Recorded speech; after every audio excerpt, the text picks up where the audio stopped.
This is Jonathan Ferguson, the Keeper of Firearms and Artillery at the Royal Armouries Museum in the UK, which houses a collection of thousands of iconic weapons from throughout history. And on this week's episode, as the Helldivers arsenal continues to grow, we're looking at more weapons from Helldivers 2. The Commando. I heard about this. I wonder why it's called the Commando. If you missed any of our previous Helldivers 2 episodes, be sure to go back and check those out, and of course let us know what other games you'd like to see us cover in the comments section down below. Right, over to Jonathan. Okay, exploding crossbow, and I'm immediately thinking Half-Life. I am not good enough at Helldivers to have seen this yet. Nor am I a crossbow expert by any stretch of the imagination. Looks to be based on modern compound bows with a very narrow profile. Well, when it's cocked at least, they're very compact. It has a magazine of sorts, or a clip, I guess I would call it. Immediately brings to mind the Chinese repeating crossbow, which we're very fortunate to have in another collection here. But actually, there are modern crossbows that repeat like this. Might have seen some historical stuff, or they might well have gone from what's available right now. As a delivery system for explosive stuff, not a great choice. Crossbow, arrow, bolt, quarrel, whatever, can't really hold much in the way of explosives. It becomes very nose heavy, very unstable, won't go very far. The bolts themselves don't look to have any real payload. The niche use case seems to be that it's like the bolt is sticking into an armored piece of a bug and then exploding, punching through the armor to explode into the squishy bit. Yeah, okay. In universe, I can see that. Oh, and you can close bug holes with them. Makes sense. It's a sort of slow grenade launcher. It's not really evident to me how he's cocking this thing. This seems to cock itself, which makes sense. I guess an electric motor winching back the string.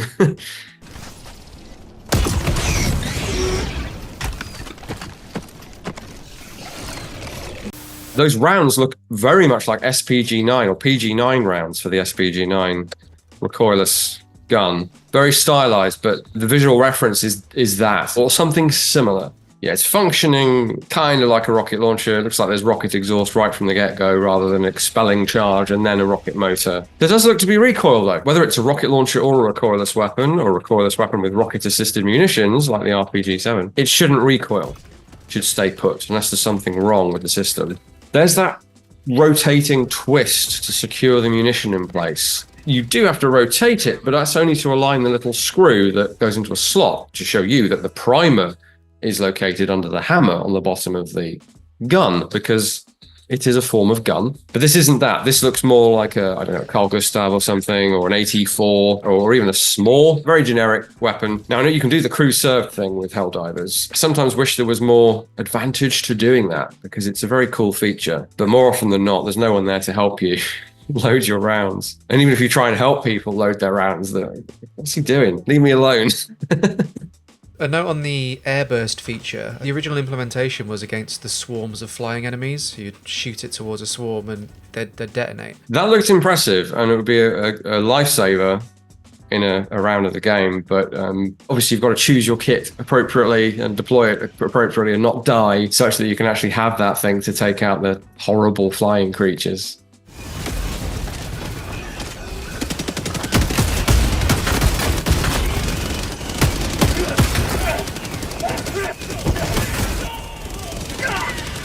Desert Eagle in space, isn't it? Really? Although, actually, it's not that deagly. It could almost be a bit Mark 23-ish. It's very big and blocky, more so than even those two weapons. I did pick up a different Desert Eagle for your viewing delectation. It's a 357, early model, relatively early model. Fixed barrel with a truncated sort of L-shaped slide. Well, that is very deagle, because it doesn't rely on the mass of the slide.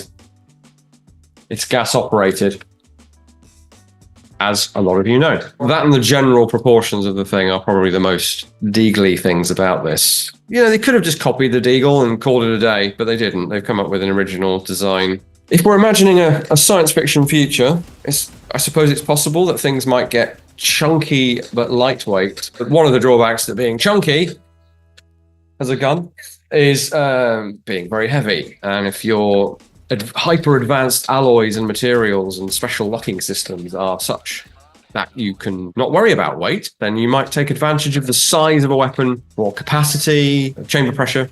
Looks to have a reasonable amount of recoil, lots of recoil actually, which of course, with that floating point of aim indicator that I was so keen on last time, you really see how much it's coming back. This made me think of it being a mixture of the Desert Eagle and the USP match, the Half-Life 2 pistol. It's got that like front muzzle that stays in place. The vibe is more stainless USP match for sure. In fact, I think you're right. I think it's that scaled up to the Desert Eagle size with the same kind of fixed barrel wraparound, low profile slide thing that the Deagle brings. I think that's a good call.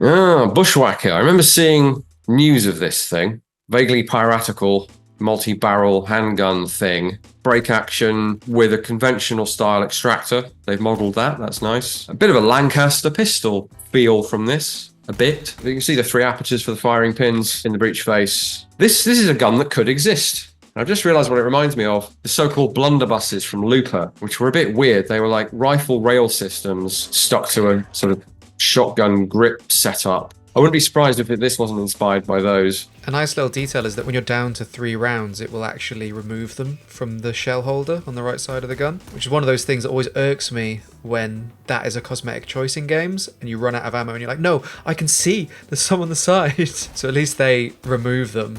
I like the way the recoil is depicted. It feels like you're barely hanging on to the thing. It kind of jumps around. Yeah, I quite like that thing.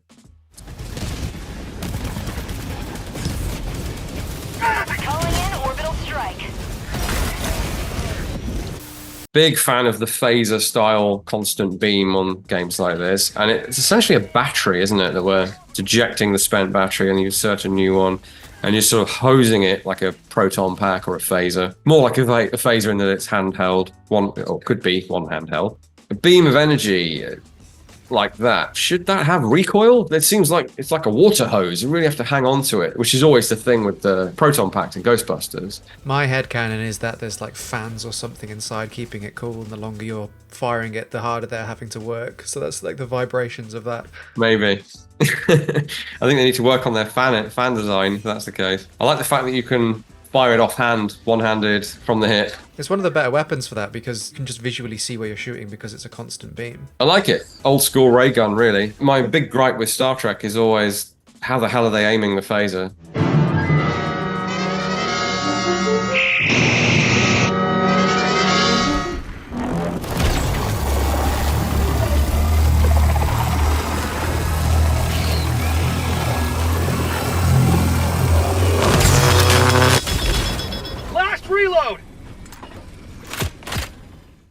Right, the big laser cannon. I have unlocked this. I have literally never tried it. I see skilled players using it, which leads me to believe I probably shouldn't be using it. I do like the overheat effect on this, the way it's kind of crackling, like it feels like it's combusting the air around you, kind of. I like the fact it's big and hefty to achieve that level of effect. I mean, okay, we have a laser pistol, but this is much more powerful. The gold accents on it are very nice. Gives it a sort of NASA space shuttle feel to it. And actually, we tend to make directed energy weapons more like rifles or pistols. An analog to a firearm. To me, it makes more sense that they would be analogous to a light weapon, shoulder-fired weapon like this. Does it blow up if you overheat it? No, that's just when you have to swap the heatsink, thankfully. I do like the fact they put weapons in the game that will kill you if you're not careful. Yeah, that was the railgun. If you overcharged it, it was just like holding a grenade. I'd forgotten that did it, having seen it in these videos, and was a bit surprised when my bloody torso appeared on the floor in front of my eyes. Oh yeah, that blows up.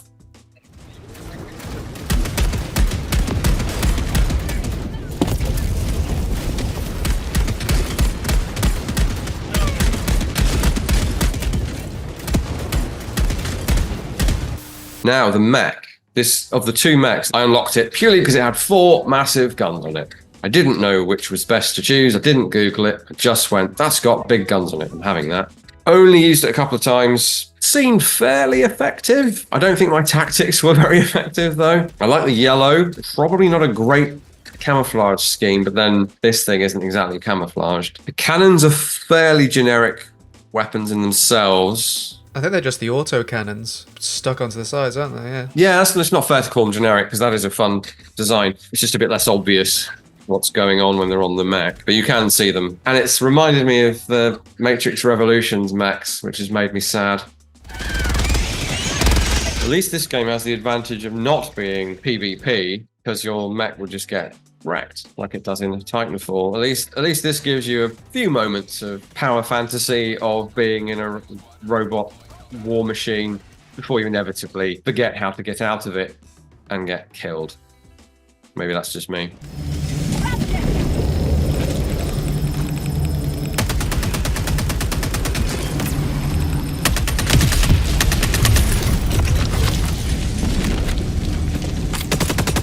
Ah, right. This AR-61 Tenderizer. I saw this coming out and people saying it was a G36. I don't see what's G36 about this. What it is quite like, and admittedly this has G36 heritage, is the VHS-2 from HS Product, aka the Springfield Hellion. This is pretty close.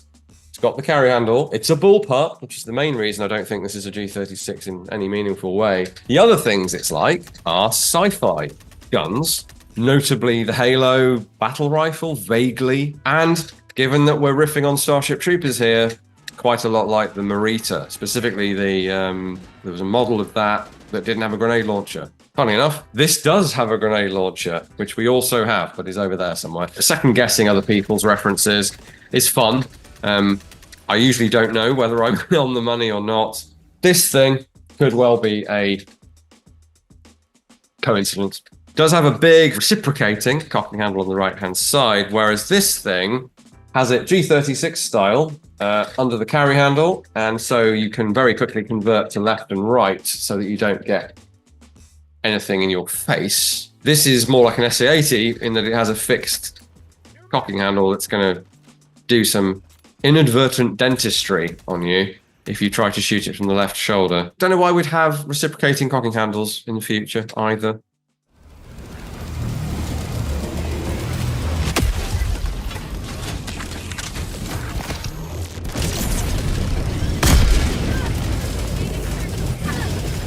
Mission progress logged. The Commando. Ah, I heard about this. I wonder why it's called the Commando. I love that they called it the Commando so much.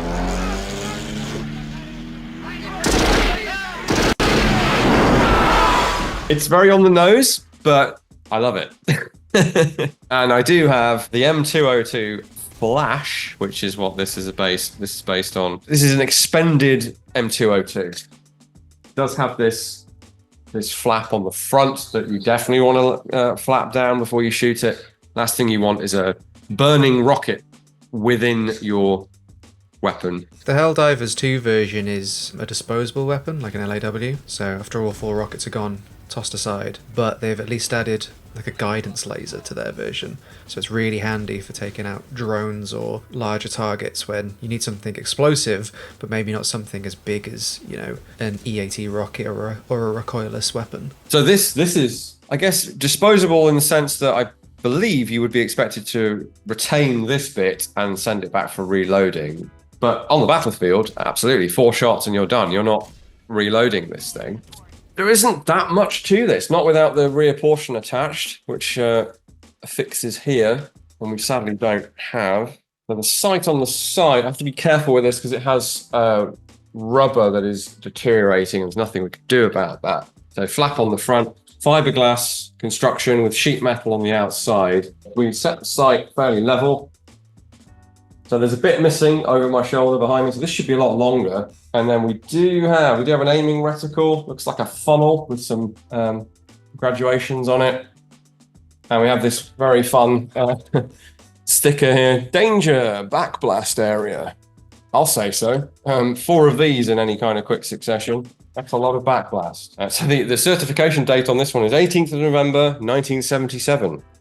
a good year.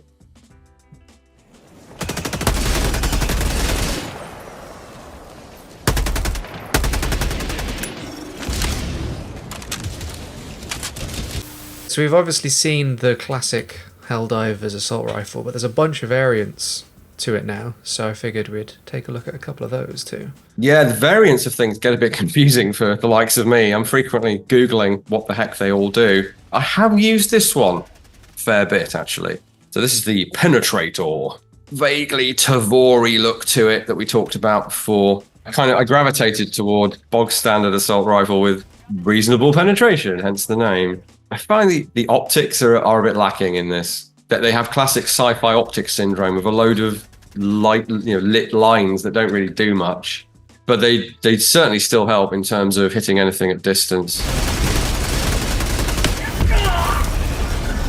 Did your girlfriend just kill you, Dave? Yeah, happens. Does happen. I wouldn't read anything into it.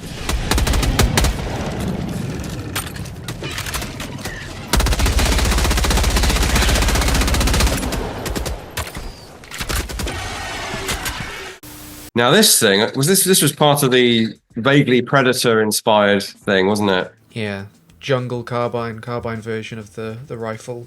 Makes some sense. Like an XM177 equivalent, maybe, something like that. A much higher rate of fire, though. Yeah, well, that's exactly what happened with the XM when they cut the barrel down on the M16, and the guns were running very, very fast anyway, like 850 rounds per minute, something like that. They were supposed to be about 100 rounds per minute, less than that on automatic, and then the XM with the shortening the gas system.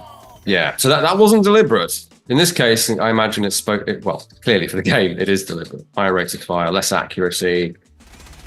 Camo on firearms obviously is a thing. You won't see full-on disruptive camouflage like that on most things. Cammed up sniper rifles is probably the closest you'll see to that. I'm not sure what the pouch is doing. It doesn't come into play in the game. Is it meant to contain a magazine or something? It's very old school. Thank you for watching, everyone. Those were more guns from Helldivers 2. Still slowly grinding my way through that game. Might even see you on the internet. Please, as always, do check out the work that we do here at the Royal Armouries, whether that's on YouTube, social media, our website. We have a virtual tour of the museum on the website that you might like to check out. You can visit us here in person if you're nearby. We'd love you to do that. You can even send us a donation if you feel so moved. We don't do Patreon, but we do have a donation link on the website. But whatever you do, come back and join us again next week.